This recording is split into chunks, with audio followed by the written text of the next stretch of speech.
Hey, what's going on, Barber fam? This is Jesse from Cyclops brand, and today I'm just going to show you guys how to do a medium to high skin fade. This is my cousin Dylan, and just kind of working, a little after hours, just trying to get some content up on the YouTube channel. So without further ado, so the first thing I like to do is put in my guideline using the Andy Slimline Pros. I do have the GTX blade, and they are zero gapped using the Riches on the Money tool. But you can also do it in other ways. I got a video that I'll put in the description below that show you exactly how to kind of zero gap them to get the best quality out of them. I do want to mention to you guys that in this video I did edit some of these things out when it comes to like just kind of shortening the video, unnecessary things like me using the trimmers to completely ball them out after you see me just put the guideline in. So let's go ahead and just keep going. So in this part, I use the Wall Seniors corded. I prefer corded because of the extra power you get out of it rather than using cordless. I did start with the lever open, and I bring the guideline about 1 full inch, and then I'm kind of playing in the open to closed range to kind of blend that fade as best as I possibly can. Alright, so at this point I did click over the guards and I put on the half guard. I'm going to start with it open, so which makes it really a 1. And I'm just going to go right onto that line and cut in another 1/2 inch to a full inch going up the hair. Now at this point I am working against the grain. So if you see me use the boar's head brush, hand brush, I do brush the hair forward the way that it goes. And I continue to keep cutting into this until I can create a noticeable guideline. And now I come back, I lower the lever, and I'm gonna go ahead and take out that line. I spend a lot of time doing a lot of cleanup, and that's what I find gives you the most blurriest kind of blends that a lot of barbers are trying to look for these days.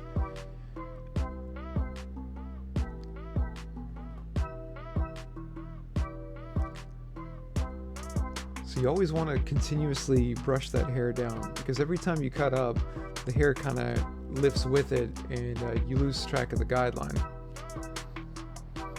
So at this point, I do have the lever completely open.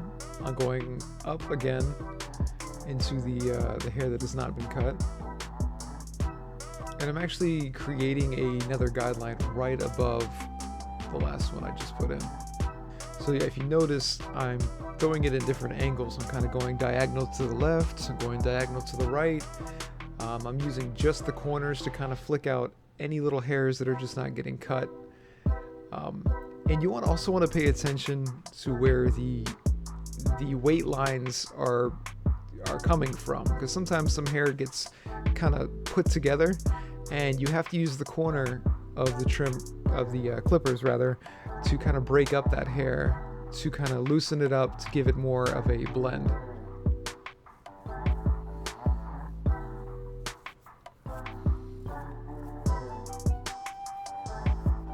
I find too, guys, whenever you're doing this kind of fade, is that you want to spend a lot of time polishing. You don't want to just rush all the way around. It's kind of good to get warmed up just on one side of the head, and then work towards the back, and then to the other side. I know you could do it where you work on one side and create a guide all the way around, but for me, I find that while you're doing this, you're actually kind of subconsciously studying the hair at the same time, because everybody's different. Everyone's got different hair follicles, the way that it grows, hair types and stuff like that. So it's good to kind of pay attention and use one side as your kind of like a dummy side. You want to just get it down pat and build that confidence up before you bring it around. At this point, I'm realizing I'm not really cutting too much hair now, but when you're standing behind the client and you're using your clippers, you actually can hear the tiniest little hairs just getting zapped by the blades.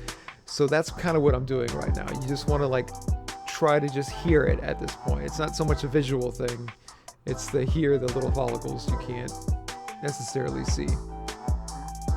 So I'm kind of tightening it up. I'm going backwards now. I was fading up, and now I'm going to fade down and kind of just zero in on these points using the half guard. And I'm gonna play with it too. I'm gonna play with the lever going open. I'm gonna play with it going shut, and I'm cutting it diagonal left, diagonal right. And even if it's just using like a tiny little fraction of the trimmer corner to kind of break up those hairs, that's what I'm doing right now.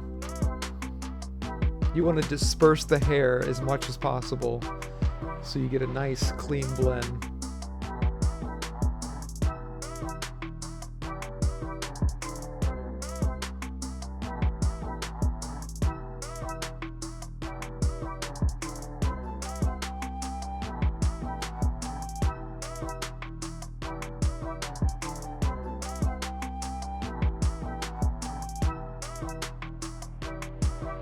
Alright, so now I'm going to go ahead and work on the other side. Same deal.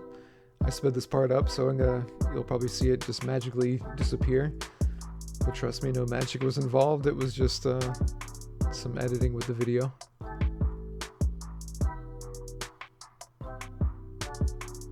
Alright, so right here, we're going to do that open. We brought it up about a full inch. We're going to work that all the way around now and kind of match up with the other side.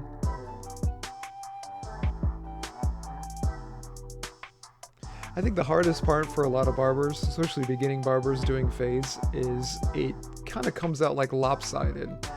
And a good way to kind of tackle this is to do just one side and then bring that one side to the back and then work on the other side and kind of connect them to the back. But you're not connecting them with the line, you're connecting it with the actual way that you're blending and fading the hair. So I'm doing the same thing, I'm just using the left corner. I opened the guard a little bit, I saw that it was a little uneven. So I'm going to come back and I'm going to blend that out again. Alright, so now I have the 1.5 guard. I'm going to go ahead and close it all the way, so now it's a true 1.5. I'm just going to remove some of that bulk on top I didn't like there. Work this all the way around. And if you notice at the crown of the head, sometimes the hair kind of goes all over the place, so you have to kind of follow along against the grain on that. And you got to be careful too, because every person has, you know, a different hair type. My buddy Dylan over here is very Italian, so he's got that Italian thick coarse hair. Whereas if you're working with more ethnic hair, you can't necessarily just go against the grain on the top, because you can cut out a big chunk and it's not a funny story explaining why there's a bald spot on the back of somebody's head. So just be mindful. Take your time. Whenever I'm teaching other people, I do tell them to keep the guard open as much as possible. This will give you some room and, you know, to kind of minimize the amount of errors that you could be getting yourself into when you're cutting the hair. So as always, you want to brush with the grain. And at this point, just like the other side, I am not really cutting too much hair at this point. I'm just kind of listening to the hair as it's getting cut, making sure I'm cutting all the hairs that I can't visually see. And at the same time, guys, we're actually doing two things here. You're removing the line, and then at the same note and in the same strokes that you're taking with your clippers, you're actually removing a lot of the shadows and bulks at the same time. Because I remember in barbering school, they were like, oh man, you got to get rid of the line, you got to get rid of that thing, you can see it a mile away, it looks like a staircase, like, oh my goodness, look at all those lines looking like a college rule book, you know, you hear all that. But it's not necessarily just the lines you're after, you're actually trying to get rid of all those shadows, all that bulk, and everything else that comes with it. That's how you get the full blend. It's kind of training your eye to seeing multiple things in the hair, not just lines. And for the sake of the video, I am using hair fibers to kind of see the lineups really well. I just use the basic business card. It's actually one of my clients. It's a chiropractor. I go ahead and I spray it in using the card, and then I go ahead and I'll spray with just some basic hairspray to kind of lock it in, and come back with the blow dryer to dry it up. This helps the hair fibers actually stick to the hair itself, and also makes it easier for me to trim with the trimmers. So I'm just using the right corner of the Andes Slimline Pros. Like I mentioned before, they are zero gapped. And a lot of barbers have a big problem with when it comes to lining people up. It seems like they want to get it so crispy they actually cut into the hairline itself, when that's actually very unnecessary. Another thing, guys, is not everybody and not everyone's hair is, you know, like photography worthy. It's not everybody that could just be thrown on Instagram to be likes and stuff like that. You kind of just got to follow and have the right client, the right hair texture to be able to even pull something like this off.